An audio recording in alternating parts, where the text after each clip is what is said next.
Watch हमारे ज़माने में टाइटन हुआ करता था घड़ियाँ, ये डिजिटल चीज़ नहीं। अच्छा, ऐसा है क्या? लेकिन फास्ट ट्रैक, टाइटन और तनिष्क के डिजिटल एड्स तो आज भी तहलका मचा रहे हैं। एड्स, वो ना एक ट्यून हुआ करती थी, वो वाली। ओह! वो ट्यून, वो तो आज भी कितनी फेमस है। जब आप ये धुन सुनते हैं तो सबसे पहले आपको क्या याद आता है? अगर आपको टाइटन याद आता है तो आप अकेले नहीं। For decades, Titan has ruled India's accessory market with not just its products, but its brilliant marketing. Today we break down how Titan built its identity, some of its most successful ad campaigns and strategies that made it a household name. How did Titan start its journey in India? Well, 1970s में India में watch लेना एक बहुत ही long और tedious process हुआ करता था। पहले एप्लीकेशन लिखो, फिर अप्रूवल लो और फिर हफ्तों का इंतजार करो। स्मगल्ड वॉचेस लग्जरी थी और एचएमटी वॉचेस लॉटरी जीतने जैसा था। जर्जिस देसाई, जो एलिफेंटस्टोन कॉलेज एंड ऑक्सफोर्ड यूनिवर्सिटी के ग्रेजुएट थे, वो तब टाटा ग्रुप में काम कर रहे थे।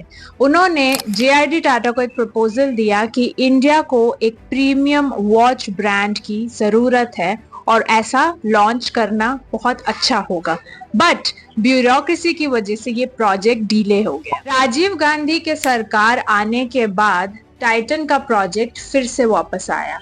टिडको के साथ मिलकर 1984 में टाइटन वॉचेस लिमिटेड का निर्माण हुआ। Challenges and break Swiss watch industry ने टाइटन का पूरा सपोर्ट रोक दिया था, लेकिन इसने देसाई और उनकी टीम को हार मानने पे मजबूर नहीं किया, बल्कि अब उन्होंने अपनी R&D बहुत स्ट्रॉन्ग की, इंजीनियर्स को ट्रेन किया और ऐसा ट्रेन किया कि 1987 के पहले इंडिया के पास एक क्वार्ट्ज वॉच आ चुकी थी। 1990, अब टाइटन हर घर में एक हाउस होल्ड नेम बन गया था। उल्टा लिबरलाइजेशन के बाद उन्होंने एक्सपोर्ट शुरू किए। They started coming up with more stylish and accurate quartz watches कि अब टाइटन एक ऐसा ब्रांड बन गया था कि सबके लिए एक एस्पिरेशनल ब्रांड बन चुका था। और देखिए ना, आज दुनिया का 5वां सबसे बड़ा लीडिंग वॉच मैन्युफैक्चरर। तो आज टाइटन सिर्फ एक नाम नहीं है, एक ब्रांड नहीं है, एक लेगेसी है। एक ऐसी लेगेसी जो अपनी छाप छोड़े जाए। अब टाइटन compete कर रहा था 2000 onwards. Titan versus competition. Globalisation आने के बाद कंपटीशन अचानक से बढ़ गई, लेकिन टाइटन ने हमेशा कंधे से कंधा मिलाकर मार्केट में compete किया है। अब जब कंपटीशन आई तो टाइटन ने हमेशा अपना गेम पकड़े रखा और हर बार कुछ ना कुछ बदल लाते गए, कुछ ना कुछ चेंज करते गए। उसी चीज़ ने टाइटन को आज भी सक्सेसफुल बना दिया। अब जब हम टाइटन की बात करते हैं तो सिर्फ वॉचेस वाला टाइटन नहीं है, टाइटन कंपनी ज्वेलरी भी ला रही थी। पर अब क्या हुआ कि जब ज्वेलरी लेके आई तो रीजनल ब्रांड्स जैसे कि कल्याण ज्वेलर्स, पीएनजी और भी हर जगह के अपने अपने रीजनल ब्रांड्स के साथ भी टाइटन compete कर रहा था, लेकिन अपनी तनिष्क ज्वेलरी के साथ। लेकिन यहाँ भी टाइटन ने अपना फोर्ट पकड़े रखा। कैसे? क्योंकि ऑथेंटिसिटी, प्रीमियम डिज़ाइंस और एक ट्रस्ट फैक्टर बिल्ड कर दिया था टाटा ने, जिसे बाकी कंपनीज को तोड़ना थोड़ा सा नामुमकिन सा था।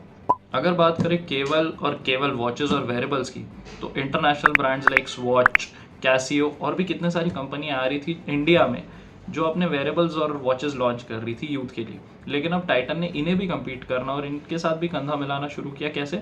अब ये भी वेरेबल्स और वॉचेस उस सेगमेंट के लिए लेके है, लेकिन प्राइस रेंज कम थी। तो अब हमारा यूथ और जो यंग पॉपुलेशन थी वो ये सारे ब्रांड्स जो इतने महंगे में बिकते उन्हें अफोर्ड कर सकती थी। ये प्रीमियमनेस भी मिलता था, लेकिन एक इंडियन ट्रस्ट, एक इंडियन ब्रांड का ट्रस्ट और साथ ही थोड़े कम प्राइस में। टाइटन हमेशा मार्केट में कैसे जीतता है? अब टाइटन सिर्फ वॉचेस नहीं बना रहा था, वो और भी सेक्टर्स में डाइवर्सिफाई कर रहा था, जैसे कि टाइटन आई प्लस और स्किन, जिससे उनकी रीच और बढ़ गई। विंटेज वॉचेस के साथ साथ उन्होंने स्मार्ट वॉचेस और फिटनेस बैंड्स भी लॉन्च किए ताकि वो टेक सेवी ऑडियंस तक भी पहुंच सके। 2024 में टाइटन के तनिष्क ने एक बहुत इंपॉर्टेंट पार्टनरशिप क्लोज की डिबेट्स के साथ, जिससे वो इंडिया में नेचुरल डायमंड्स की अवेयरनेस बढ़ा सके। टाइटन का इनसर्कल प्रोग्राम कस्टमर्स को रिटेन करने के लिए और एंगेज करने के लिए एक बहुत ही स्मार्ट मूव है। Hi Ankita, welcome to the marketing team of Titan. Let me show you the marketing room where we have created all the iconic campaigns and ads for Titan brands.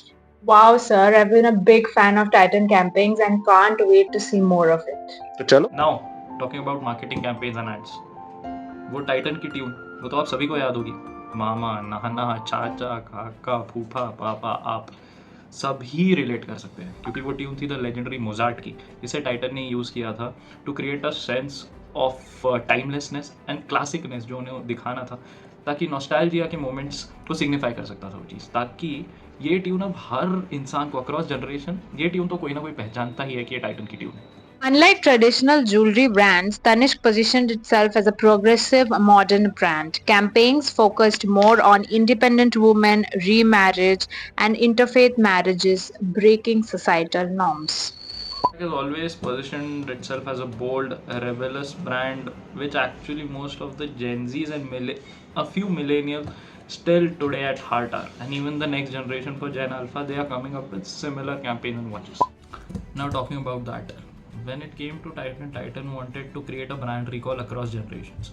But now coming on to Fast Track, why the ad campaign of Move On campaign for Fast Track actually worked.